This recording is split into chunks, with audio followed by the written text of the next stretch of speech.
తెలంగాణను కుదిపేస్తున్న phone tapping కేసులో SIT దర్యాప్తు క్లైమాక్స్ కు చేరుకుంది.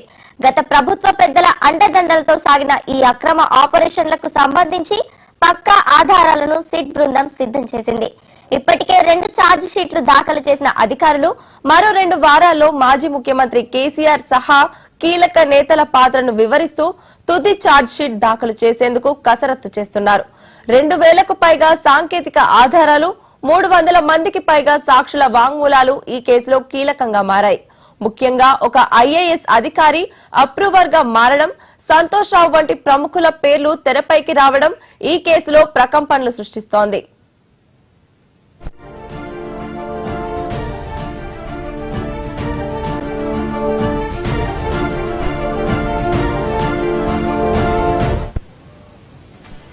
ఫోన్ ట్యాపింగ్ కేసులో త్వరలోనే మరిన్ని సంచలన అరెస్టులు ఉండబోతున్నాయని సిట్ వర్గాలు స్పష్టం చేస్తున్నాయి.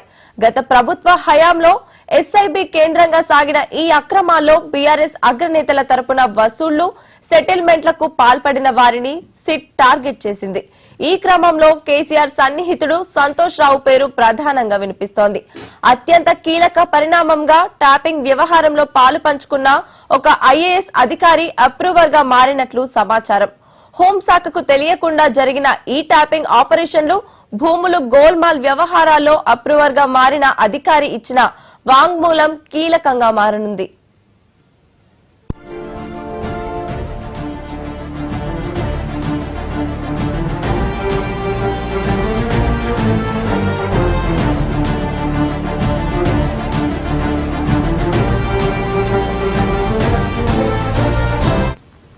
ఈ కేసులో అక్రమార్కులు తప్పించుకోకుండా సిట్ పక్కా వ్యూహంతో ముందుకు వెళ్తోంది. ట్యాపింగ్ కు గురైన 618 ఫోన్ నంబర్ల జాబితా ఆధారంగా అధికారులు ఇప్పటికే 300 మంది స్టేట్మెంట్లను రికార్డ్ చేశారు. ఎన్నికల సమయంలో ప్రత్యర్థుల ఫోన్లను ట్యాపింగ్ చేయడం ద్వారా బీఆర్ఎస్ పార్టీకి ఎలక్టోరల్ బ్యాండ్లు వచ్చినట్లు సిట్ ప్రాథమికంగా గుర్తించింది.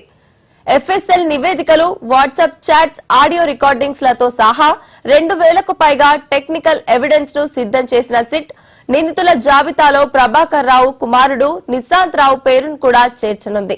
బుధవారం న్యాయ నిపుణులతో భేటీ అయిన సిట్ చీఫ్ సజ్జనార్ కేసీఆర్, కేటీఆర్, హరీష్ రావులపై అభియోగాలు మోపేందుకు అవసరమైన న్యాయపరమైన అంశాలను సమీక్షించారు.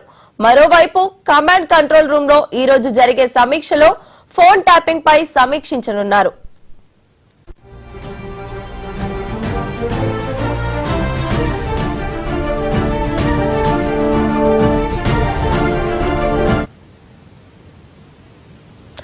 తెలంగాణను కుదిపేస్తున్న ఫోన్ ట్యాపింగ్ కేసులో సిట్ దర్యాప్తు క్లైమాక్స్ కు చేరుకుంది. ఇక ఇదే అంశానికి సంబంధించి మరింత సమాచారం మా స్పెషల్ కరెస్పాండెంట్ దుర్గేష్ అందిస్తారు. చెప్పండి దుర్గేష్. దేశవ్యాప్తంగా సంచలన ఫోన్ టాపింగ్ వ్యవహారం అంతా కూడా కీలక దశకు చేర్చేందుకు కూడా సిట్టు అధికారులు కూడా మొత్తం రంగం సిద్ధం చేసుకుని ఎందుకు ఇప్పటికి దాదాపుగా బీఆర్ఎస్ పార్టీలో ఉన్నటువంటి ముఖ్య నేతలు కానివ్వండి, సాక్షులు కానీ ఎవరైతే అందరినీ కూడా విచారించినటువంటి పరిస్థితి చూసాం. ఇప్పటికే బీఆర్ఎస్ పార్టీలో ఉన్నటువంటి ప్రధాన పాతదారులు, సూతదారులుగా వ్యవహరించినటువంటి నేతలు కానివ్వండి, ఎవరైతే బీఆర్ఎస్ బాస్ అయినటువంటి బీఆర్ఎస్ కు సంబంధించిన పార్టీ నేత మాజీ ముఖ్యమంత్రి కేసీఆర్ ను కూడా విచారణ చేసినటువంటి పరిస్థితి చూసాం. తనతో పాటు ఉన్నటువంటి షాడో ముఖ్యమంత్రి ఉన్నటువంటి సంతోష్ రావును కూడా విచారణ చేశారు. అదే కేటీఆర్ ను కూడా విచారించారు, హరీష్ రావును విచారించారు.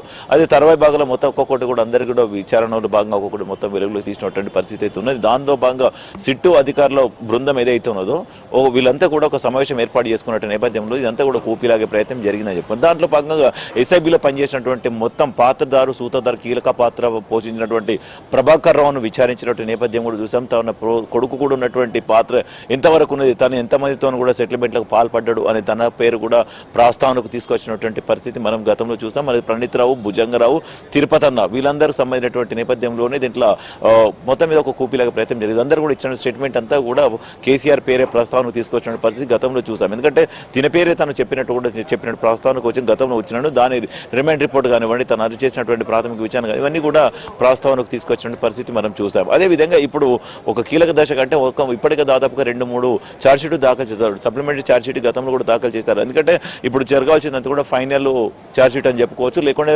సప్లిమెంట్ ఛార్జ్షీట్ అని చెప్పుకోవాలి. ఎందుకంటే సప్లిమెంట్ ఛార్జ్ వేశారంటే మళ్ళీ కొంతమంది కూడా మరొకసారి కూడా విచారణ చేసేటటువంటి పరిస్థితి ఉంటుంది. ఒకవేళ ఫైనల్ ఛార్జ్షీట్ వేస్తే విచారించడానికి అవకాశం ఉండదు కనుక ముందుగానే క్లైమాక్స్ చేర్చే ప్రయత్నంలోనే ఒక సప్లిమెంట్ ఛార్జ్షీట్ దాఖలు చేసే పరిస్థితి కనుక ఉంటుంది. సప్లిమెంటరీ ఛార్జ్షీట్ వేయాలంటే ఖచ్చితంగా ఇప్పటివరకు విచారణ చేసినటువంటి ఆధారాలు కానివ్వండి, ఇప్పటివరకు విచారించినటువంటి స్టేట్మెంట్ కానివ్వండి, ఇవన్నిటిని కూడా టెక్నికల్ ఎవిడెన్స్ కూడా ఆధారాలతో కూడా సబ్మిట్ ఛార్జ్షీట్ చేసిన తర్వాత మరొకసారి కూడా అవసరం అనుకుంటే మరి బలమైనటువంటి కేసు ఇంకా వీగిపోకుండా ఉండాలంటే దీంట్లో పాత్ర పోషించినటువంటి నేతలు ఎవరైతే ఉన్నారో వాళ్ళు కూడా మరొకసారి విచారణ చేసేటటువంటి అవకాశం ఉంటుంది. అప్పుడు కూడా ఫైనల్ ఛార్జ్షీట్ వేస్తారు. అప్పుడు ఛార్జ్షీట్కి ముందే చాలా మంది కూడా అరెస్టులు చేసేటువంటి అవకాశాలు కనిపిస్తుంది. ఎందుకంటే దీంట్లో పాత్ర ఎక్కువ కూడా కీలకంగా వ్యవహరించినటువంటి ప్రభాకర్ రావు కానివ్వండి, సంతోష్ రావు కానివ్వండి, గతంలో కూడా ఓఎస్డీగా పనిచేసినటువంటి రాజశేఖర్ రెడ్డి పాత్ర ఎంతవరకు ఉన్న దానిపైన కూడా కూపీలాగా ప్రయత్నం చేస్తున్నారు. ఈ ఫోన్ ట్యాపింగ్ వ్యవహారం అంతా కూడా ఒక ఐఏఎస్ అధికారి ఎవరైతే ఉన్నారో తను ఆల్రెడీ కోవర్ట్గా మారినట్టు కూడా తెలుసు, అప్రూవ్గా మారినట్టు కూడా తెలుస్తా ఉంది. తను ఇచ్చినటువంటి సమాచారం ప్రకారమే ఈ టెక్నికల్ ఎవిడెన్స్ అన్ని కూడా సేకరిస్తున్నటువంటి పరిస్థితి అయితే ఇప్పటికీ దాదాపుగా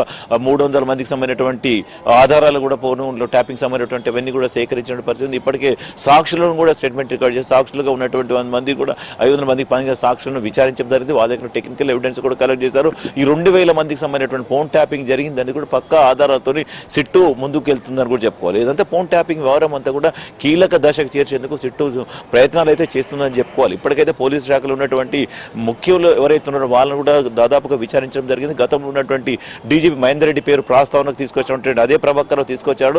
తనకు చెప్పడం చేశామని తను తప్పించే ప్రయత్నం చేశారు. కానీ తనకు ఎలాంటి ఆధారాలు లేకుండా తనకు సమాచారం లేకుండా ఫోన్ ట్యాపింగ్ చేశారని కూడా గతంలో ఉన్నటువంటి ప్రధానమైనటువంటి ఆరోపణలు కూడా వచ్చినటువంటి పరిస్థితి. మరి తను కూడా స్టేట్మెంట్ కూడా రికార్డ్ చేసినటువంటి పరిస్థితి గతంలో చూసాం. అక్కడ ఉన్న గతంలో ఉన్నటువంటి శాంతకుమారిని కూడా సీఎస్గా ఉన్నటువంటి నేపథ్యంలో ఆమెను కూడా విచారణ చేసి ఆమె కూడా స్టేట్మెంట్ రికార్డ్ చేసిన పరిస్థితి ఉన్నాం. గతంలో ఉన్నటువంటి ముఖ్యులు ఎవరైతున్నారో వాళ్ళని కూడా విచారణ చేసినప్పటి దీంట్లో ఉన్నటువంటి అంతా కూడా ఒక రివ్యూ మీటింగ్ ఉంటుంది, రివ్యూ కమిటీ ఉంటుంది. ఈ రివ్యూ కమిటీలో ఉన్నటువంటి ఎవరెవరు ఉండాలి అదంతా కూడా అంశం అనేది ఇదంతా కూడా చూస్తే హోమ్ సెక్రటరీ ఉంటుంది, డీజీపీ ఉంటుంది, వీళ్ళందరూ అధికారులు ఉంటాయి, సెంట్రల్ హోమ్ మినిస్టర్కి సంబంధించినటువంటి సెక్రటరీ, ఈ హోమ్ మినిస్టర్ వీళ్ళందరూ లేకుండానే వీళ్ళే ఫోన్ ట్యాపింగ్ లో పాల్పడ్డారు ప్రధానమైనటువంటి ఆరోపణలు గతం నుంచి కూడా జరుగుతుంది. ఈ ఫోన్ ట్యాపింగ్ వ్యవహారం అంతా కూడా చూసినట్టయితే వీళ్ళే సిరిసిల్ల ప్రాంతంలో ఒక సెంటర్ పెట్టినట్టు కూడా తెలుస్తున్నది. అదేవిధంగా రోడ్ నెంబర్ 45లో ఒక సెంటర్ పెట్టారు. ఇటువంటి ఫోన్ ట్యాపింగ్ లో పాల్పడే వార్ రూమ్లు ఏర్పాటు చేసుకుని అక్కడి నుంచే కూడా ఫోన్ ట్యాపింగ్ లో పాల్పడ్డారు. ఇదంతా కూడా వ్యాపారవేత్తలు కూడా ఫోన్ ట్యాపింగ్ లో పాల్పడి వాళ్ళకు బెదిరింపులకు పాల్పడి వాళ్ళ దగ్గర నుంచి భారీ మొత్తంలో కూడా డబ్బులు దండుకున్నారు అనేది ఒక ప్రధానమైన ఆరోపణ. ఆస్తులు రాయించుకున్నారు అనేది కూడా ప్రధానమైన ఆరోపణ. గతంలో చూస్తున్నాం అదే జూబ్లీస్ పోలీస్ స్టేషన్ లో కూడా రాధాకిషన్ రావు కంపెనీకి సంబంధించినటువంటి వ్యవహారం అంతా కూడా తలదూర్చి తన దగ్గర నుంచి కూడా కంపెనీ నుంచి సగం పేరు మీద రాయించుకున్నాడు అని చెప్పేసి ప్రధానంగా కేసు అంతా అయిన తర్వాత కూడా వచ్చినట్టు. అదే పార్టీకి కూడా వ్యాపారవేత్తలుగా రియల్ ఎస్టేట్ రంగం కానివ్వండి, వ్యాపారవేత్తలు ఎవరైతే ఉన్నారో వాళ్ళ ఫోన్లన్నీ కూడా ట్యాప్ చేసి వాళ్ళకు బెదిరింపులకు పాల్పడి వాళ్ళ దగ్గర నుంచి పార్టీకి సంబంధించినటువంటి బాండ్స్ ఏదైతున్నాయో మొత్తం లావాదేవీలన్నీ కూడా పార్టీకి ఫండ్ కూడా సేకరించినట్టు కూడా తెలుస్తున్నటువంటి పరిస్థితి ఉన్నది. అంతా కూడా కొంతమందికి చూసినట్టయితే వాళ్ళు కూడా పార్టీ కూడా భయపడి, ఎందుకంటే వాళ్ళు ఏదైతే ఉన్నాయో గతంలో చూసుకుంటామో అటువంటి లావాదేవీలు జరిగినట్టు కూడా ఫోన్ ట్యాపింగ్ అంతా కూడా జరిగిందంతా కూడా వ్యాపారవేత్తలు కానీ, సినిమా రంగం కానీ, ఫార్మా కంపెనీలు కానీ అన్ని రంగాలకు సంబంధించినటువంటి ఎవరిని వదిలిపెట్టకుండా వాళ్ళందరినీ కూడా ఫోన్ ట్యాపింగ్ లో పాల్పడ్డారని కూడా మనం గతం నుంచి ఇప్పటివరకు చూస్తున్నటువంటి పరిస్థితి అయితే ఉన్నది. ఎందుకంటే దాని సినిమా రంగం చూసినట్టే చాలా మంది సినిమాలు కానీ హీరోలు కానీ ప్రొడ్యూసర్స్ వాళ్ళకు కూడా ఫోన్ ట్యాపింగ్ లో పాల్పడి వాళ్ళు కూడా బెదిరింపులకు పాల్పడ్డారు అనే ఒక ప్రధానమైనటువంటి అంశమైన చర్చకు వచ్చినటువంటి పరిస్థితి గతంలో చూస్తాం. అదేవిధంగా మనం ఇక్కడ మరొకసారి కనుక చూసుకుంటే సినిమా రంగంతో పాటు కూడా పోలీస్ డిపార్ట్మెంట్ లో చాలా మంది కూడా ఎవరెవరితో టచ్ లో ఉంటారు, అపోజిషన్ పార్టీలో ఉంటున్నారు, వాళ్ళకి సంబంధించి కూడా ఫోన్ ట్యాపింగ్ లో పాల్పడ్డారు అని కూడా గతంలో కూడా లోపలకు చేసినటువంటి పరిస్థితి చూస్తాం. అంటే బీఆర్ఎస్ పార్టీలో ఉన్నటువంటి ఎమ్మెల్యేలు కూడా ఫోన్ ట్యాపింగ్ జరిగింది. గతంలో మంత్రులు పార్టీలో ఉన్నట్టు వారి ఫోన్ ట్యాపింగ్ జరిగినట్టు కూడా గుర్తించడం జరిగింది. అదేవిధంగా బీఆర్ఎస్ పార్టీతో పాటు కూడా బీజేపీ కాంగ్రెస్ పార్టీలో రేవంత్ రెడ్డి కుటుంబ సభ్యులకు సంబంధించిన వాళ్ళ ఫోన్ కూడా ట్యాపింగ్ పాల్పడ్డారని చెప్పేసి ప్రధానంగా చర్చకు వచ్చిన పరిస్థితి. అవి కూడా టెక్నికల్ ఎవిడెన్స్ కూడా కలెక్ట్ చేసిన పరిస్థితి మనం చూస్తున్నాం. అంతా కూడా దాదాపు చూసుకుంటే ఎమ్మెల్యే కొనుగోలు జరిగినటువంటి నేపథ్యంలోనే ఫోన్ ట్యాపింగ్ పాల్పడ్డదంతా కూడా ఆ వాయిస్ ఏదైతుందో ఆడియో రికార్డులు అన్ని కూడా ప్రెస్ మీట్ పెట్టి కేసీఆర్ కూడా మీడియాకు ప్రస్తావన చూపించినటువంటి నేపథ్యం కనుక చూస్తే మీకు ఎక్కడి నుంచి వచ్చింది, మీకు ఎవరిచ్చారు అని కూడా సిట్టు అధికారులు భావించినప్పటికీ కూడా ప్రశ్నించినప్పటికీ కూడా ఇదంతా కూడా మనం ఒకసారి చూస్తే ఈ ఫోన్ ట్యాపింగ్ పాల్పడడానికి స్పష్టంగా అర్థమవుతుంది. ఎందుకంటే ఫోన్ ట్యాపింగ్ ఎమ్మెల్యేల కొనుగోలు వ్యవహారం అంతా కూడా వీళ్ళకి వచ్చింది అంటే ఖచ్చితంగా ఫోన్ ట్యాపింగ్. ఎందుకంటే ఒక బీఆర్ఎస్ పార్టీ ఎమ్మెల్యేలు ఇతర బీజేపీ పార్టీతో టచ్లకు వెళ్ళడం కానివ్వండి, బీఆర్ఎస్ ఫామ్ హౌస్లో కొనుగోలు జరుగుతున్న వ్యవహారం కానీ ఇదంతా కూడా వీళ్ళు పట్టుకున్నారు అంటే ఖచ్చితంగా ఫోన్ ట్యాపింగ్ జరిగింది అనేది కూడా ప్రాథమికంగా ఉన్నటువంటి సమాచారం. ఎందుకంటే ఫోన్ ట్యాపింగ్లో పాల్పడరు అనేది కూడా ప్రధానమైనటువంటి ఈ తెలంగాణ రాష్ట్రం చర్చనీయాంశమైనటువంటి నేపథ్యం మనం చూస్తాం. ఎందుకంటే ఒక్కొక్క ఎమ్మెల్యే కూడా మనం చూసాము సిట్టు అధికారుల దగ్గరికి స్టేట్మెంట్ ఇవ్వడానికి వచ్చినటువంటి బాధితులు ఎవరైతే ఉన్నారో బాధితులకు సిట్టు అధికారులు ఫోన్లు చేసి మీ ఫోన్ ట్యాపింగ్ జరిగింది, వక్రంగా ట్యాపింగ్ జరిగింది, మీరు రావాలి అని చెప్పి వచ్చినప్పుడు కూడా వాళ్ళు కూడా స్టేట్మెంట్ ఇచ్చినప్పుడు కూడా వాళ్ళు మీడియాతో మాట్లాడినప్పటికీ కూడా వాళ్ళు చెప్పడం జరిగింది. ఒక వ్యక్తికి దాదాపుగా బీఆర్ఎస్ పార్టీకి సంబంధించి కాకుండా కాంగ్రెస్ పార్టీకి ఉన్నటువంటి ఒక వ్యక్తి ఎవరైతే ఉన్నారో తను తిరుపతిలో ఉన్నప్పుడు కూడా మీరు ఎక్కడ ఉన్న ఫోన్ చేసినప్పటికీ హైదరాబాద్లో ఉన్నా చెప్పి లేదు తిరుపతి పలానా టెంపుల్లో మీరు ఉన్నారని చెప్పారు.